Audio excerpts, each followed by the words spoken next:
বাংলা ছোট গল্প মহেশ, রচয়িতা শরৎচন্দ্র চট্টোপাধ্যায়। ১। গ্রামের নাম কাশীপুর। গ্রাম ছোট, জমিদার আরও ছোট, তবু দাপটে তার প্রজারা টু শব্দটি করিতে পারে না, এমনই তার প্রতাপ। ছোট ছেলের জন্মতিথি পূজা সারিয়া তর্করত্ন দ্বিপ্রহর বেলায় বাটি ফিরিতেছিলেন। বৈশাখ শেষ হইয়া আসে, কিন্তু মেঘের ছায়াটুকু কোথাও নাই। অনাবৃষ্টি আকাশ হইতে যেন আগুন ঝরিয়া পড়িতেছে। সম্মুখের দিগন্তজোড়া মাঠখানা জ্বলিয়া পুড়িয়া ফুটি ফাটা হইয়া আছে, আর সেই লক্ষ ফাটল দিয়া ধরিত্রীর বুকের রক্ত নিরন্তর ধোঁয়া হইয়া উড়িয়া যাইতেছে। চাহিয়া থাকিলে মাথা ঝিমঝিম করে, যেন নেশা লাগে। ইহারই সীমানায় পথের ধারে গফুর জেলার বাড়ি। তাহার মাটির প্রাচীর পড়িয়া গিয়া প্রাঙ্গণে আসিয়া পথে মিশিয়াছে, এবং অন্তপুরের লজ্জা সম্ভ্রম প্রতীকের করুণায় আত্মসমর্পণ করিয়া নিশ্চিন্ত হইয়াছে। পথের ধারে একটা পিটালি গাছের ছায়ায় দাঁড়াইয়া তর্করত্ন উচ্চকণ্ঠে ডাক দিলেন, ওরে ও গফরা, বলি ঘরে আছিস? তাহার বছর দশকের মেয়ে দুয়ারে দাঁড়াইয়া সাড়া দিল, কেন বাবাকে? বাবার যে জ্বর। জ্বর? ডেকে দে হারামজাদাকে, পাষণ্ড ম্লাচ্চ। হাঁক ডাকে গফুর মিয়া গড় হইতে বাহির হইয়া জ্বরে কাঁপিতে কাঁপিতে কাছে আসিয়া দাঁড়াইল। ভাঙা প্রাচীরের গা ঘেঁষিয়া একটা পুরাতন বাবলা গাছ, তাহার ডালে বাঁধা একটা সার। তর্করত্ন দেখাইয়া কহিলেন, ওটা হচ্ছে কি শুনি? এ হিদ্দুর গা, ব্রাহ্মণ জমিদার, সে খেয়াল আছে? তার মুখখানা রাগে ও রৌদ্রের ঝাঁজে রক্তবর্ণ, সুতরাং সে মুখ দিয়া তপ্ত খড় বাক্যই বাহির হইবে। কিন্তু হেতুটা বুঝিতে না পারিয়া গফুর শুধু চাহিয়া রহিল। তর্করত্ন বলিলেন, সকালে যাবার সময় দেখে গেছি বাধা, দুপুরে ফেরার পথে দেখছি তেমনি টায় বাধা। গু হত্যা হলে যে কর্তা তোকে জ্যান্ত কবর দেবে, সে বামুন নয়। কি করব বাবা ঠাকুর, বড় লাচারে পড়ে গেছি। কদিন থেকে গায়ে জ্বর, দড়ি ধরে যে দুকুটু খাইয়ে আনবো তা মাথা ঘুরে পড়ে যাই। তবে ছেড়ে দে না, আপনি চড়াইয়া আসুক। কোথায় ছাড়বো বাবা ঠাকুর, লোকের ধান এখনো সব ঝাড়া হয়নি, খামারে পড়ে, খড় এখনো গাদি দেওয়া হয়নি, মাঠের আলগুলো সব জ্বলে গেল, কোথাও একমুঠো ঘাস নেই।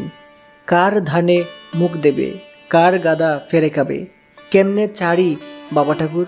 তর্করত্ন একটু নরম হইয়া কহিলেন, না ছাড়িস তো ঠান্ডায় কোথাও বেঁধে দিয়ে দুয়াটি বিচুলি ফেলে দে না, ততক্ষণ চিবুক। তোর মেয়ে ভাত রাঁধেনি, ফ্যানে জ্বলে দে না এক গামলা খাক। গফুর জবাব দিল না। নিরুপায়ের মতো তর্করত্নের মুখের পানে চাহিয়া তাহার নিজের মুখ দিয়া শুধু একটা দীর্ঘ নিঃশ্বাস বাহির হইয়া আসিল। তর্করত্ন বলিলেন, তাও নেই বুঝি? কি করলি খর? ভাগে এবার যা পেলি সমস্ত বেচে পেটায় নমো। গরুটার জন্য এক আটি ফেলে রাখতে নেই, বেটা কসাই। এই নিষ্ঠুর অভিযোগে গফুরের যেন বাকরুদ্ধ হইয়া গেল। ক্ষণেক পরে ধীরে ধীরে কহিল, কাহন কনেক খড় এবার ভাগে পেয়েছিলাম, কিন্তু গেলসনের বকিয়া বলে কর্তামশায় সব ধরে রাখলেন। কেঁদে কেটে হাতে পায়ে পড়ে বললাম, বাবুমশাই হাকিম তুমি, তোমার রাজত্বি ছেড়ে আর পালাবো কোথায়? আমাকে পণ দশেক বিচুলি না হয় দাও। চালে খড় নেই, একখানি ঘর বাপ বেটিতে থাকি, তাও না হয় তালপাতার গোজাগাজা দিয়ে এ বর্ষাটা খাটিয়ে দেব, কিন্তু খেতে না পেয়ে আমার মহেশ মরে যাবে।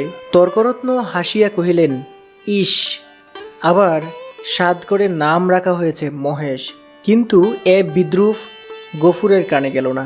সে বলিতে লাগিল, কিন্তু হাকিমের দয়া হল না। মাস দুয়েক খোরাকের মতো দান দুটি আমাদের দিলেন, কিন্তু বেবাক খড় সরকারের গাদা হয়ে গেল। ও আমার কুটুটি পেলে না। বলিতে বলিতে কণ্ঠস্বর তাহার অশ্রুভারে ভারী হইয়া উঠিল। কিন্তু তর্করত্নের তাহাতে করুণার উদয় হইল না। কহিলেন, আচ্ছা মানুষ তো তুই, খেয়ে রেখেছিস, দিবি নে? জমিদার কি তোকে ঘর থেকে খাওয়াবে নাকি? তোরা তো রাম রাজত্বে বাস করিস, ছোট লোক কিনা, তাই তার নিন্দা করে মরিস। গফুর লজ্জিত হইয়া বলিল, নিন্দে করব কেন বাবা ঠাকুর? নিন্দে তার আমরা করি নে, কিন্তু কোথা থেকে দেই বলো তো? বিঘে চারেক জমি ভাগে করি, 2 শন অজন্মা মাঠের ধান মাঠে শুকিয়ে গেল। বাপ বিটিতে দুবেলা দুটো পেট ভরে খেতে পর্যন্ত পাই না। ঘরের পানে ছেয়ে দেখো, বৃষ্টি বাদলে মেয়েটাকে নিয়ে কোণে বসে রাত কাটাই, পা ছড়িয়ে শুবার টাইম মেলে না। মহেশকে একটিবার তাকিয়ে দেখো, পাজরা গোনা যাচ্ছে। দাও না ঠাকুরমশাই কাহুন 2 দাঁড়, গরুটাকে 2 দিন পেট পুড়ে খেতে দেই। বলিতে বলিতেই সে ধপ করিয়া ব্রাহ্মণের পায়ের কাছে বসিয়া পড়িল। তর্করত্ন তীরব্বত 2 পা পিছাইয়া গিয়া কহিলেন, আহ মর, ছুঁয়ে ফেলবি নাকি? না বাবা ঠাকুর, ছোব না, কিন্তু দাও এবার আমাকে কাহন 2 খর। তোমার 4-4টে গাদা সেদিন দেখে এসেছি, 1 দিলে তুমি টেরও পাবে না। আমরা না খেয়ে মরি, খেতে নেই, কিন্তু ও আমার অবলা জীব, কথা বলতে পারে না, শুধু চেয়ে থাকে আর চোখ দিয়ে জল পড়ে। তর্করত্ন কহিল, ধার নিবি? শুধবে কি করে শুনি? গফুর আশান্বিত হইয়া ব্যগ্র স্বরে বলিয়া উঠিল, যেমন করে পারি শুধবোটা বাবা ঠাকুর, তোমাকে ফাঁকি দেব না। তর্করত্ন মুখে এক প্রকার শব্দ করিয়া গফুরের ব্যাকুল কণ্ঠের অনুকরণ করিয়া কহিলেন, ফাঁকি দেব না, যেমন করে পারি শুধব। রসিক নাগর, যা যা সর পথচার, ঘরে যাই, বেলা বয়ে গেল। এই বলিয়া তিনি একটু মুচকিয়া হাসিয়া পা বাড়াইয়া সহসা সবয়ে পিছাইয়া গিয়া সক্রোধে বলিয়া উঠিলেন, আহ মর, শিং নেড়ে আসে যে, গুথুবে নাকি? গফুর উঠিয়া দাঁড়াইল। ঠাকুরের হাতে ফলমূল ও ভিজা চালের পুটলি ছিল, সেইটা দেখিয়া কহিল, গন্ধ পেয়েছে, এক মুঠো খেতে চায়। খেতে চায় তা বটে, যেমন চাষা তার তেমনি বলদ। খড় জুটে না, চাল কলা খাওয়া চাই। নে নে, প্রত্যেকে সরিয়ে বাদ, যে সিং কোন দিন দেখছি কাকে খুন করবে। এই বলিয়া তর্করত্ন পাশ কাটাইয়া হনহন করিয়া চলিয়া গেলেন। গফুর সেদিক হইতে দৃষ্টি ফিরাইয়া ক্ষণকাল স্তব্ধ হইয়া মহেশের মুখের দিকে চাহিয়া রহিল। তাহার নিবিড় গভীর কালো চোখ দুটি বেদনা ও ক্ষুধায় ভরা। কহিল, তোকে দিলে না এক মুঠো, ওদের অনেক আছে, তবু দেয় না, না দিগ্গে। তাহার গলা বুঝিয়া আসিল।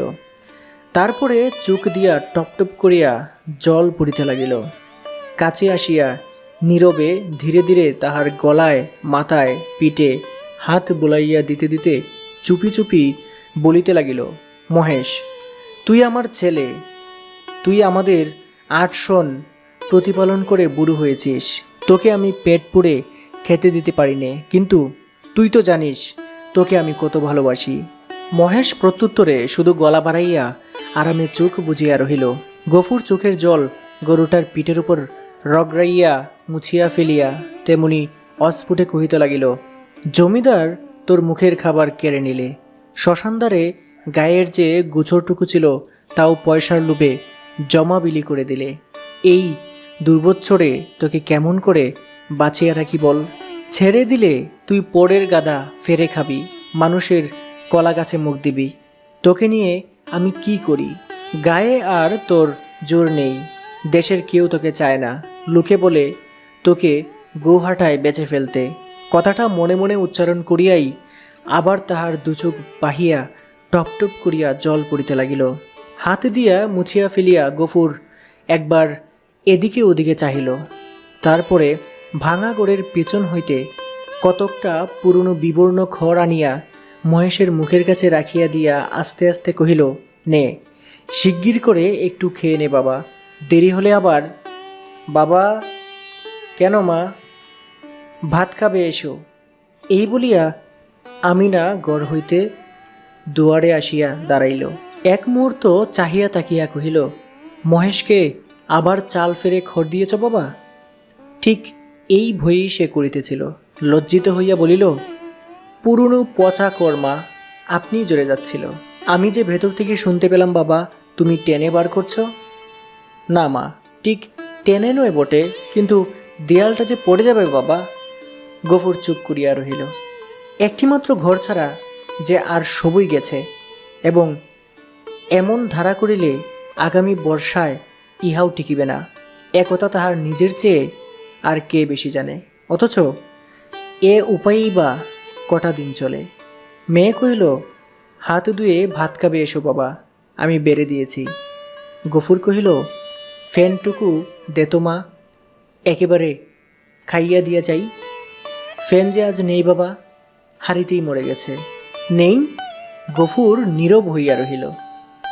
দুঃখের দিনে এটুকু যে নষ্ট করা যায় না, এই 10 বছরের মেয়েটাও তাহা বুঝিয়াছে। হাত ধুইয়া সে ঘরের মধ্যে গিয়া দাঁড়াইল। একটা পিতলের থালায় পিতার সাকান্ন সাজাইয়া দিয়া কন্যা নিজের জন্য একখানি মাটির সানকিতে ভাত বাড়িয়া লইয়াছে। চাহিয়া চাহিয়া গফুর আস্তে আস্তে কহিল, আমিনা, আমার গায়ে যে আবার শীত করে মা, জ্বর গায়ে খাওয়া কি ভালো? আমিনা উদ্বিগ্ন মুখে কহিল, কিন্তু তখন যে বললে বড় খিদে পেয়েছে। তখন তখন হয়তো জ্বর ছিল না মা। তাহলে তুলে রেখে দে, সাজের বেলায় খেয়েও। গফুর মাথা নাড়িয়া বলিল, কিন্তু ঠান্ডা ভাত খেলে যে অসুখ বাড়বে আমিনা। আমিনা কহিল, তবে? গফুর কত কি যেন চিন্তা করিয়া হঠাৎ এই সমস্যার মীমাংসা করিয়া ফেলিল। কহিল, এক কাজ কর না মা, মহেশকে না হয় ধরে দিয়ে আয়। তখন রাতের বেলা আমাকে এক মুঠো ফুটিয়ে দিতে পারবি না আমিনা? প্রত্যুত্তরে আমিনা মুখ তুলিয়া ক্ষণকাল চুপ করিয়া পিতার মুখের প্রতি চাহিয়া রহিল। তারপরে মাথা নিচু করিয়া ধীরে ধীরে ঘাড় নাড়িয়া কহিল, পারব বাবা। গফুরের মুখ রাঙা হইয়া উঠিল। পিতা ও কন্যার মাঝখানে এই যে একটুখানি ছলনার অভিনয় হইয়া গেল, তাহা এই দুটি প্রাণী ছাড়া আরও একজন বোধ করি অন্তরিক্ষে থাকিয়া লক্ষ্য করিলেন। 2 5-7 দিন পরে একদিন পীড়িত গফুর চিন্তিত মুখে দাওয়ায় বসিয়াছিল। তাহার মহেশ কাল হইতে এখন পর্যন্ত ঘরে ফিরে নাই। নিজে সে শক্তিহীন, তাই আমিনা সকাল হইতে সর্বত্র খুঁজিয়া বেড়াইতেছে। পড়ন্ত বেলায় সে ফিরিয়া আসিয়া বলিল, শুনেছ বাবা, মানিক ঘুষেরা মহেশকে আমাদের থানায় দিয়েছে। গফুর কহিল, দূর পাগলি। হ্যাঁ বাবা, সত্যি, তাদের চাকর বললে। তোর বাপকে গিয়ে বল, যা দরিয়াপুরের খোয়ারে খুঁজতে। কি করেছিল সে? তাদের বাগানে ঢুকে গাছপালা নষ্ট করেছে বাবা। গফুর স্তব্ধ হইয়া বসিয়া রহিল। মহেশের সম্বন্ধে সে মনে মনে বহু প্রকার দুর্ঘটনা কল্পনা করিয়াছিল, কিন্তু এ আশঙ্কা ছিল না সে যে নিরীহ, তেমনি গরিব, সুতরাং প্রতিবেশী কেহ তাহাকে এত বড় শাস্তি দিতে পারে এ ভয় তাহার হয় নাই। বিশেষত মানিক ঘোষ, গো ব্রাহ্মণে ভক্তি তাহার এ অঞ্চলে বিখ্যাত। মেয়ে কহিল, বেলা যে পড়ে এলো বাবা, মহেশকে আনতে যাবে না? গফুর বলিল, না, কিন্তু তারা যে বললে 3 দিন হলেই পুলিশের লোক তাকে গুহাটায় বেচে ফেলবে। গফুর কহিল, ফেলুক গে। গুহাটা বস্তুটা যে ঠিক কি আমিনা তাহা জানিত না, কিন্তু মহেশের সম্পর্কে ইহার উল্লেখ মাত্রই তাহার পিতা যে কিরূপ বিচলিত হইয়া উঠিত ইহা সে বহুবার লক্ষ্য করিয়াছে। কিন্তু আজ সে আর কোনো কথা না কহিয়া আস্তে আস্তে চলিয়া গেল। রাত্রির অন্ধকারে লুকাইয়া গফুর বংশীর দোকানে আসিয়া কহিল, খুড়ু, একটা টাকা দিতে হবে।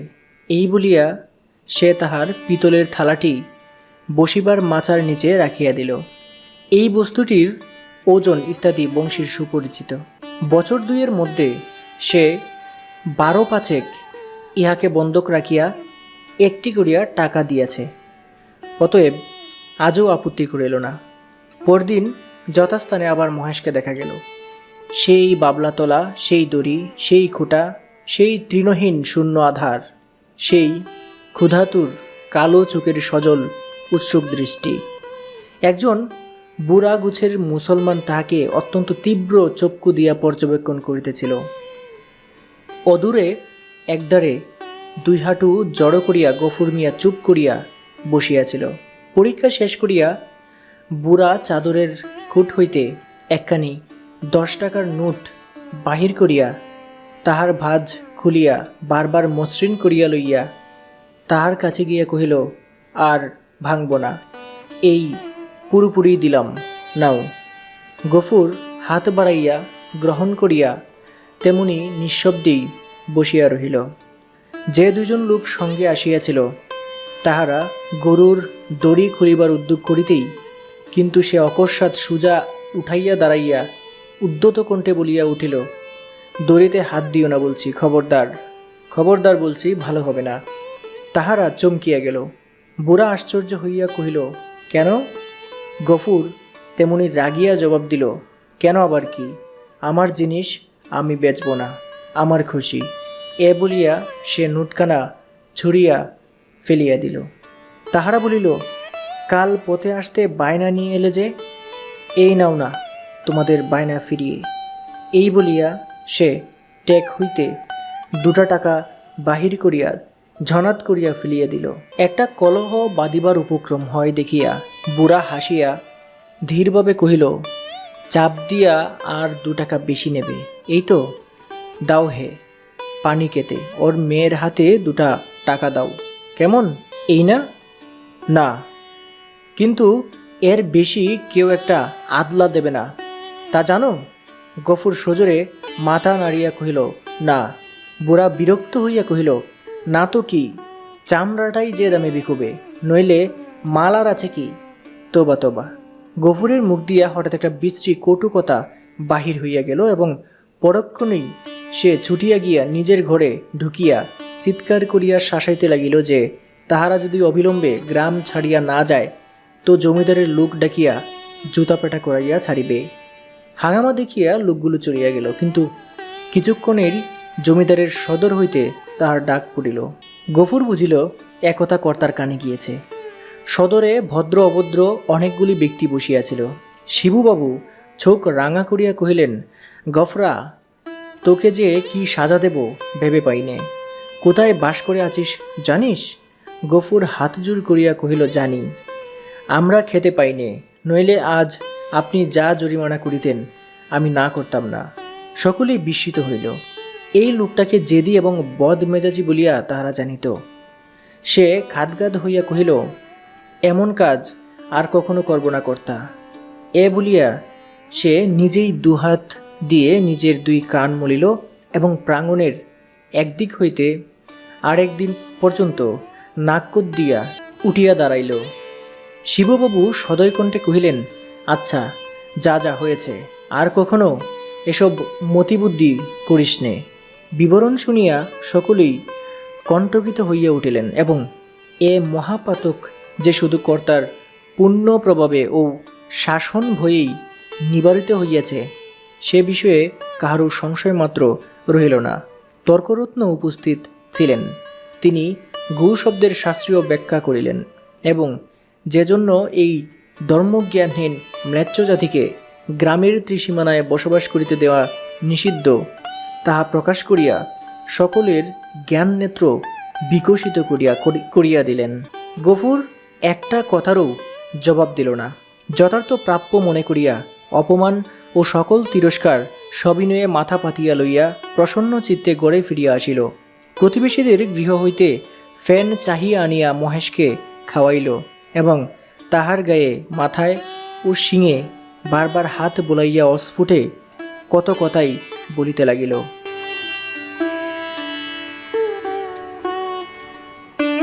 3 জ্যৈষ্ঠ শেষ হইয়া আসিল। রুদ্রের যে মূর্তি একদিন শেষ বৈশাখের আত্মপ্রকাশ করিয়াছিল সে যে কত ভীষণ, কত বড় কঠোর হইয়া উঠিতে পারে তাহা আজিকার আকাশের প্রতি না চাহিলে উপলব্ধি করাই যায় না। কোথাও যেন করুণার আভাস পর্যন্ত নাই। কখনো এ রূপের লেশমাত্র পরিবর্তন হইতে পারে, আবার কোনোদিন এ আকাশ মেঘ ভারে স্নিগ্ধ সজল হইয়া দেখা দিতে পারে, আজ একথা ভাবিতেও যেন ভয় হয়। মনে হয় সমস্ত প্রজ্বলিত নবস্থল বেপিয়া যে অগ্নি অহরহ জ্বলিতেছে, ইহার অন্ত নাই, সমাপ্তি নাই। সমস্ত নিঃশেষে দগ্ধ হইয়া না গেলে এ আর থামিবে না। এমনই দিনে দ্বিপ্রহর বেলায় গফুর ঘরে ফিরিয়া আসিল। পরের ধারে জন্মজোর কাটা তাহার অভ্যাস নয়, এবং মাত্র দিন 4-5 তাহার জ্বর থামিয়াছে, কিন্তু দেহ যেমন দুর্বল তেমনি শ্রান্ত। তবু আজ সে কাজের সন্ধানে বাহির হইয়াছিল, কিন্তু এই প্রচণ্ড রৌদ্র কেবল তাহার মাথার উপর দিয়া গিয়াছে, আর কোনো ফল হয় নাই। ক্ষুধায়, পিপাসায় ও ক্লান্তিতে সে প্রায় অন্ধকার দেখিতেছিল। প্রাঙ্গণে দাঁড়াইয়া ডাক দিল, আমিনা, ভাত হয়েছে রে? মেয়ে গড় হইতে আস্তে আস্তে বাহির হইয়া নিরুত্তরে খুঁটি ধরিয়া দাঁড়াইল। জবাব না পাইয়া গফুর চেঁচাইয়া কহিল, হয়েছে ভাত? কি বললি, হয়নি? কেন শুনি? চাল নেই বাবা। চাল নেই? সকালে আমাকে বলিসনি কেন? তোমাকে রাত্রিরে যে বলেছিলুম। গফুর মুখ ভ্যাংচাইয়া তাহার কণ্ঠস্বর অনুকরণ করিয়া কহিল, রাত্রিরে যে বলেছিলুম? রাত্রিরে বললে মনে থাকে কারো? নিজের কর্কশ কণ্ঠে ক্রোধ তাহার দ্বিগুণ বাড়িয়া গেল। মুখ অধিকতর বিকৃত করিয়া বলিয়া উঠিল, চাল থাকবে কি করে? রোগা বাপ খাক আর না খাক, বুড়ো মেয়ে 4-5 বার করে বাদ গিলবি। এবার থেকে চাল আমি কুলুপ বন্ধ করে বাইরে যাব। দে 1 ঘটি জল দে। তেষ্টায় বুক ফেটে গেল। বল তাও নেই? আমিনা তেমনি আদুমুখু দাঁড়াইয়া রহিল। কয়েক মুহূর্ত অপেক্ষা করিয়া গফুর যখন বুঝিল গৃহে তৃষ্ণার জল পর্যন্ত নাই, তখন সে আর আত্মসংবরণ করিতে পারিল না। দ্রুতপদে কাছে গিয়া টাস করিয়া সশব্দে তাহার গালে এক চর কষাইয়া দিয়া কহিল, মুখ পোড়া হারামজাদা মেয়ে, সারাদিন তুই করিস কি? এত লোক মরে, তুই মরিস নে? মেয়ে কথাটি কহিল না। মাটির শূন্য কলিশটি তুলিয়া লইয়া সেই রৌদ্রের মাঝেই চোখ মুচিতে মুচিতে নিঃশব্দে বাহির হইয়া গেল। সে চোখের আড়াল হইতেই কিন্তু গফুরের বুকে শেল বিঁধিল। মা মরা এই মেয়েটিকে সে যে কি করিয়া মানুষ করিয়াছে, সে কেবল সেই জানে। তাহার মনে পড়িল, এই তাহার স্নেহশীল কর্মপরায়ণা শান্ত মেয়েটির কোনো দোষ নাই। ক্ষেতের সামান্য ধান কয়টি ফুরনো পর্যন্ত তাহার পেট ভরিয়া দুবেলা অন্ন জোটে না। কোনোদিন একবেলা, কোনোদিন বা তাহাও নয়। দিনে 5-6 বার ভাত খাওয়া যেমন অসম্ভব তেমনি মিথ্যা, এবং পিপাসার জল না থাকার হেতুও তাহার অবিদিত নয়। গ্রামে যে 2-3টা পুষ্করিণী আছে, তাহা একবারে শুষ্ক। শিবচরণবাবুর খিড়কির পুকুরে যা একটু জল আছে, তাহা সাধারণে পায় না। অন্যান্য জলাশয়ের মাঝখানে 2-1টা গর্ত করিয়া যাহা কিছু জল সঞ্চিত হয়, তাহাতেও যেমন কারাকারি তেমনি ভিড়। বিশেষত মুসলমান বলিয়া এই ছোট মেয়েটা তো কাছেই ঘেঁষিতে পারে না। ঘণ্টার পর ঘণ্টা দূরে দাঁড়াইয়া বহু অনুনয় বিনিময়ে কেহ দয়া করিয়া যদি তাহার পাত্রে ঢালিয়া দেয়, সেইটুকুই সে ঘরে আনে। এ সমস্তই সে জানে। হয়তো আজ জল ছিল না, কিংবা কারাকারির মাঝখানে কেহ মেয়েকে তাহার কৃপা করিবার অবসর পায় নাই। এমনই কিছু একটা হইয়া থাকিবে নিশ্চয়ই বুঝিয়া তাহার নিজের চোখেও জল ভরিয়া আসিল। এমনই সময় জমিদারের পেয়াদা যমদূতের ন্যায় আসিয়া প্রাঙ্গণে দাঁড়াইল। চিৎকার করিয়া ডাকিল, গফরা, ঘরে আছিস? গফুর তীক্ষ্ণ কণ্ঠে সাড়া দিয়া কহিল, আছি। কেন? বাবুমশায় ডাকছেন, আয়। গফুর কহিল, আমার খাওয়া দাওয়া হয়নি, পরে যাব। এত বড় স্পর্ধা পেয়াদার সহ্য হইল না। সে কুৎসিত একটা সম্বোধন করিয়া কহিল, বাবুর হুকুম যতু মারতে মারতে টেনে নিয়ে যেতে। গফুর দ্বিতীয়বার আত্মবিস্মৃত হইল। সেও একটা দুর্বাক্য উচ্চারণ করিয়া কহিল, মহারানীর রাজত্বে কেউ কারো গোলাম নয়, খাজনা দিয়ে বাস করি, আমি যাব না। কিন্তু সংসারে অত ক্ষুদ্রের অত বড় দোহাই দেওয়া কিন্তু বিফল নয়, বিপদের কারণ। রক্ষা এই যে অত ক্ষীণকণ্ঠ অত বড় কানে গিয়া পৌঁছায় না, না হইলে তাহার মুখের অন্ন ও চোখের নিদ্রা দুয়েই ঘুচিয়া যাইত। তাহার পরে কি ঘটিল বিস্তারিত করিয়া বলার প্রয়োজন নাই, কিন্তু ঘণ্টাখানেক পরে যখন সে জমিদারের সদর হইতে ফিরিয়া ঘরে গিয়া নিঃশব্দে শুইয়া পড়িল, তখন তাহার চোখ মুখ ফুলিয়া উঠিয়াছে। তাহার এত বড় শাস্তির হেতু প্রধানত মহেশ। গফুর বাটি হইতে বাহির হইবার পরে সেও দড়ি ছিঁড়িয়া বাহির হইয়া পড়ে এবং জমিদারের প্রাঙ্গণে ঢুকিয়া ফুল গাছ খাইয়াছে, ধান শুকাইতেছিল তাহা ফেলিয়া ছড়াইয়া নষ্ট করিয়াছে, পরিশেষে ধরিবার উপক্রম করায় বাবুর ছোট মেয়েকে ফেলিয়া দিয়া পলায়ন করিয়াছে। এরূপ ঘটনা এই প্রথম নয়, ইতিপূর্বেও ঘটিয়াছে, কিন্তু গরিব বলিয়াই তাহাকে মাপ করা হইয়াছিল। পূর্বের মতো এবারও সে আসিয়া হাতে পায়ে ধরিলে হয়তো ক্ষমা করা হইত, কিন্তু সে যে কর দিয়া বাস করে বলিয়া কাহারও গোলাম নয় বলিয়া প্রকাশ করিয়াছে, প্রজার মুখের এত বড় স্পর্ধা জমিদার হইয়া শিবচরণবাবু কোনো মতেই সহ্য করিতে পারেন নাই। সেখানে সে প্রহার লাঞ্ছনার প্রতিবাদ মাত্র করে নাই, সমস্ত মুখ বুজিয়া সহিয়াছে। ঘরে আসিয়াও সে তেমনি নিঃশব্দে পড়িয়া রহিল। ক্ষুধা তৃষ্ণার কথা তাহার মনে ছিল না, কিন্তু বুকের ভেতরটা যেন বাহিরের মধ্যাহ্ন আকাশের মতোই জ্বলিতে লাগিল। এমন কতক্ষণ কাটিল তাহার হুঁশ ছিল না, কিন্তু প্রাঙ্গণ হইতে সহসা তাহার মেয়ের আর্তকণ্ঠ কানে যাইতেই সে সবেগে উঠিয়া দাঁড়াইল এবং ছুটিয়া বাহিরে আসিতেই দেখিল আমিনা মাটিতে পড়িয়া এবং বিক্ষিপ্ত ভাঙা ঘট হইতে জল জড়িয়া পড়িতেছে, আর মহেশ মাটিতে মুখ দিয়া সেই জল মরুভূমির মতো যেন শুষিয়া খাইতেছে। চোখের পলক পড়িল না। গফুর দিকবিদিক জ্ঞান শূন্য হইয়া গেল। মেরামত করিবার জন্য কাল সে তাহার লাঙলের মাথাটা খুলিয়া রাখিয়াছিল, তাহাই দুই হাতে গ্রহণ করিয়া সে মহেশের অবনত মাথার উপরে সজোরে আঘাত করিল। একটিবার মাত্র মহেশ মুখ তুলিবার চেষ্টা করিল, তাহার পরেই তাহার অনাহার ক্লিষ্ট শীর্ণ দেহ ভূমিতলে লুটাইয়া পড়িল। চোখের কোণ বাহিয়া কয়েক বিন্দু অশ্রু ও কান বাহিয়া ফুটা কয়েক রক্ত গড়াইয়া পড়িল।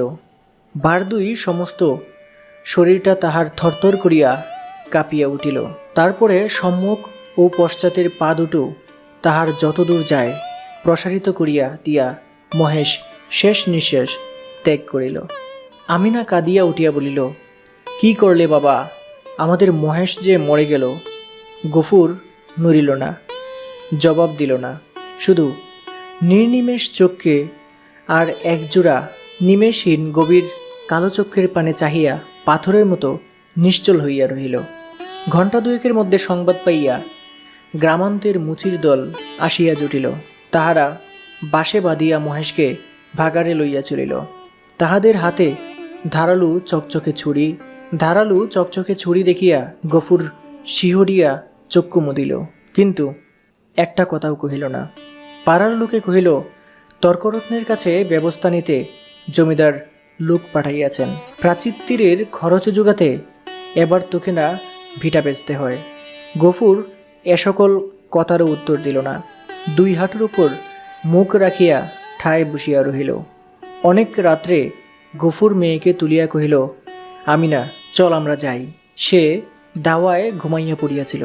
চোখ মুছিয়া উঠিয়া বসিয়া কহিল, কোথায় বাবা? গফুর কহিল, ফুলবেড়ের চটকলে কাজ করতে। মেয়ে আশ্চর্য হইয়া চাহিয়া রহিল।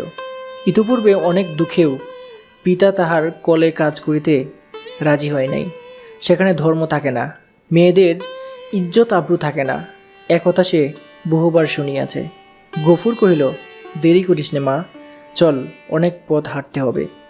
আমিনা জল খাইবার ঘটি ও পিতার ভাত খাইবার পিতলের তারাটি সঙ্গে লইতেছিল।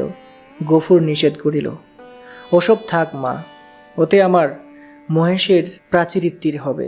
অন্ধকার গভীর নিশীতে সে মেয়ের হাত ধরিয়া বাহির হইল। এ গ্রামে আত্মীয় কেহ তাহার ছিল না, কাউকেও বলিবার কিছু নাই। আঙিনা পার হইয়া পথের ধারে সেই বাবলাতলায় আসিয়া সে তমকিয়া দাঁড়াইয়া সহসা হু হু করিয়া কাঁদিয়া উঠিল। নক্ষত্রখচিত কালো আকাশে মুখ তুলিয়া বলিল, আল্লাহ, আমাকে যত খুশি সাজা দিও, কিন্তু মহেশ আমার তেষ্টা নিয়ে মরেছে। তার চরে খাবার এতটুকু জমি কেউ রাখেনি। যে তোমার দেওয়া মাঠের ঘাস, তোমার দেয়া তেষ্টার জল তাকে খেতে দেয়নি, তার কসুর তুমি যেন কখনো মাফ করো না।